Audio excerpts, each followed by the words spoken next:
Hey guys, week 7 in the NFL, let's go. We have some big games to get to. We got the Oakland Raiders taking on the Green Bay Packers. Folks, John Gruden has done a phenomenal job as the head coach of the Oakland Raiders this season.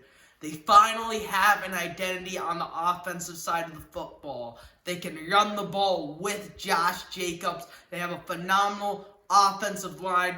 Darren Waller has been a phenomenal tight end. This has been phenomenal this year at the tight end position.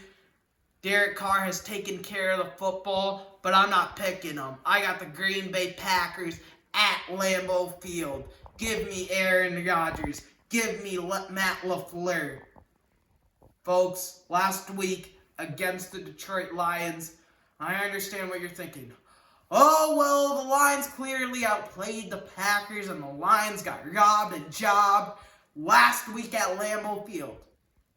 Okay, you could say that, but Aaron Rodgers reminded everyone that he's a bad man, and he's still an elite quarterback in this league.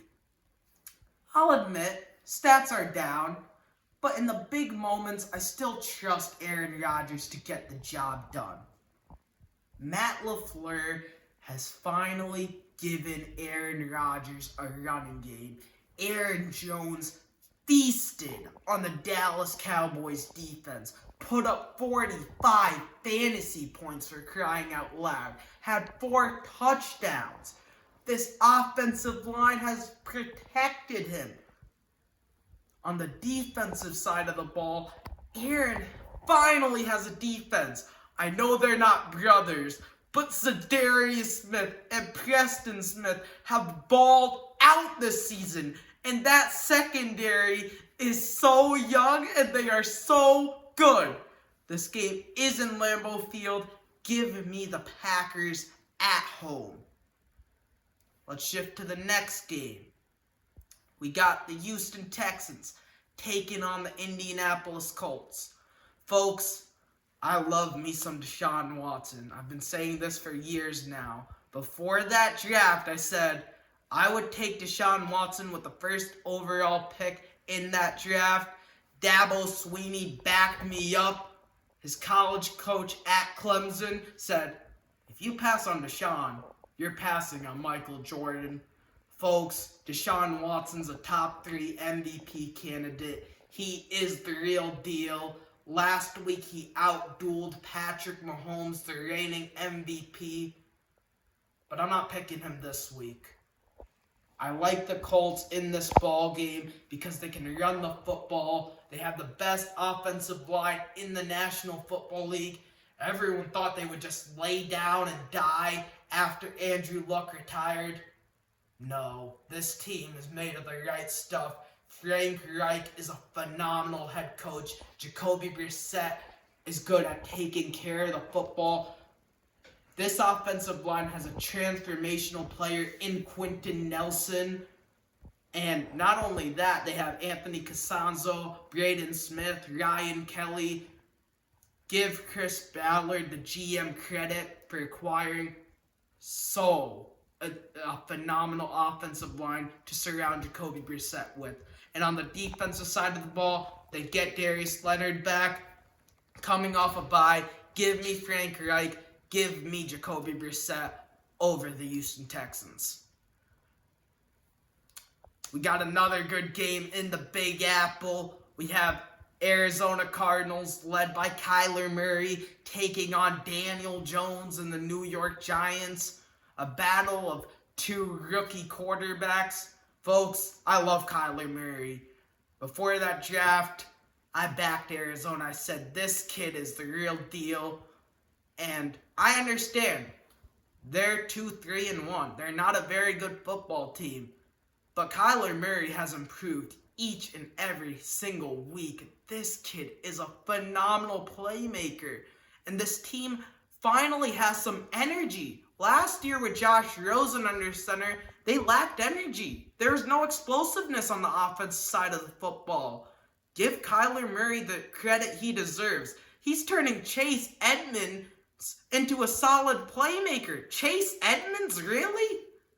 Kyler Murray's doing some things, you know? Max Williams at the tight end spot, give him his due behind a bad offensive line with basically no playmakers around him. Kyler's still making this thing work, you know? On the other side, let's talk about the Giants. Daniel Jones last week stunk up the joint at Foxborough. I mean, the Patriots defense is legit, but come on, man. He looked like a baby out there, for crying out loud.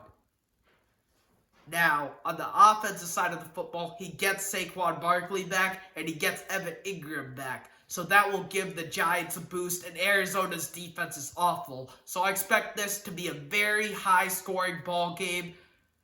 I'm going to go with the Cardinals solely because of Kyler Murray, but I think the Giants have more overall talent, and I believe that the Giants are the better overall team. They had 10 days to rest, but I'm solely picking Arizona because of that one little man named Kyler Murray.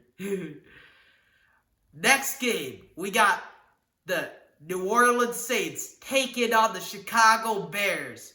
Folks, if you guys follow me, you'll understand that I'm not the biggest fan of Mitchell Trubisky, folks.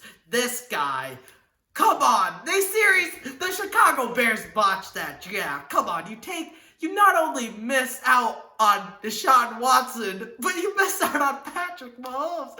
Come on, Chicago. How could you miss out on both those guys to take Mitchell Trubisky? Come on. I'm not the biggest believer. Chicago is loaded on the defensive side of the football. They have the Mac Daddy himself, Khalil Mack, if you know what I'm saying. Not only that, their secondary's loaded. Eddie Jackson is the best safety in the National Football League. But I got New Orleans. Before the year, I picked New Orleans to represent the NFC in Super Bowl 54. Even with Teddy Bridgewater under center, this team is still loaded. They have a phenomenal defense anchored by Cam Jordan. Marshawn Lattimore is a top 3 corner in this league. Give me New Orleans in a low-scoring ball game, 10-6. Another game that I want to get to very quickly is the LA Rams taking on the Atlanta Falcons. Folks, before the year, I picked Atlanta to be a wild card. That ain't gonna happen. This defense is awful. Dan Quinn, what happened to him? This is a guy that we're talking about as a potential, as an NFC championship winning head coach, and now he can't coach defense to save his life. Honestly, how did the Falcons get so bad? You have all of these playmakers on the offensive side of the football. You have Matty Ice, you have Julio Jones, Devontae Freeman, Calvin Ridley, Mohamed Sanu, Austin Hooper. How are you losing these games? How is this defense so bad? When did the Falcons get this bad? I don't know. I can't believe what I'm seeing. They're easily the most disappointing team in the NFL. Let's shift to the Rams. Jared Goff has been a turnover machine. There's no denying that. Todd Gurley hasn't been the same. But this team traded for Jalen Ramsey, and I believe they can feast on a weak Atlanta defense. So I got the Rams pulling out this dub.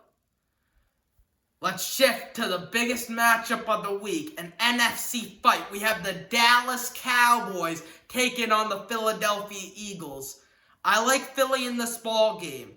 Now, will Carson Wentz in a lifetime show up, or will Carson Wentz show up? W-I-N-C-E. Carson Wentz is a good young football player. He's a phenomenal talent. But last week, against the Minnesota Vikings, he couldn't get the job done. I think this week he has a big time bounce back game. I like his overall talent better than most of the young quarterbacks we have in this game.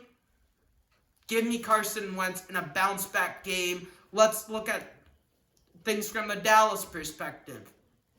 Dak Prescott last week struggled without Amari Cooper and Randall Cobb. This week, Amari Cooper probably isn't going to play. Randall Cobb probably isn't going to play. He's down 2 of his tackles.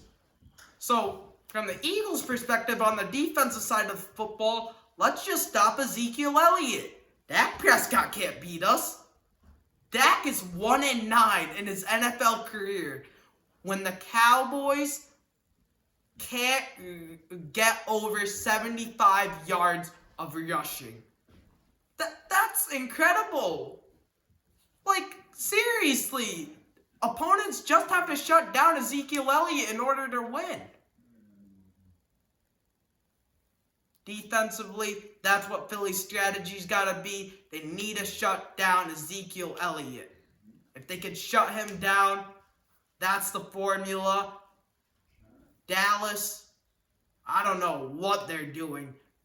Jason Garrett is definitely on the hot seat. He's losing his job at the end of the year. The team has completely turned against him. Philly is the better football team. They have a better head coach. They have the better young quarterback. They have the better overall roster. This Dallas defense has not lived up to expectations at all. Finally, we have a Monday Night Football game to get to. We got my Patriots taking on the Jets. Sam Darnold looked good last week against the Dallas defense. But this week, he's got old BB to deal with. Bill Belichick, this Patriots defense is the best defense in the National Football League. I would be shocked if Sam Darnold put a party on... threw a party on this New England defense on Monday Night Football. I don't think it can happen. Folks, Stephon Gilmore's putting the locks on Robbie Anderson. This front seven is legit. They stop the run better than most teams. Give me Tom Brady and Bill Belichick on Monday Night Football. Edelman and Brady have the best QB wide receiver wavelength, and it's not even close. QB wide receiver connection cannot be underrated. I think last week and the week before it, they got back to running the football with Sony Michel. Give me the Patriots on Monday night. Thank you guys for watching.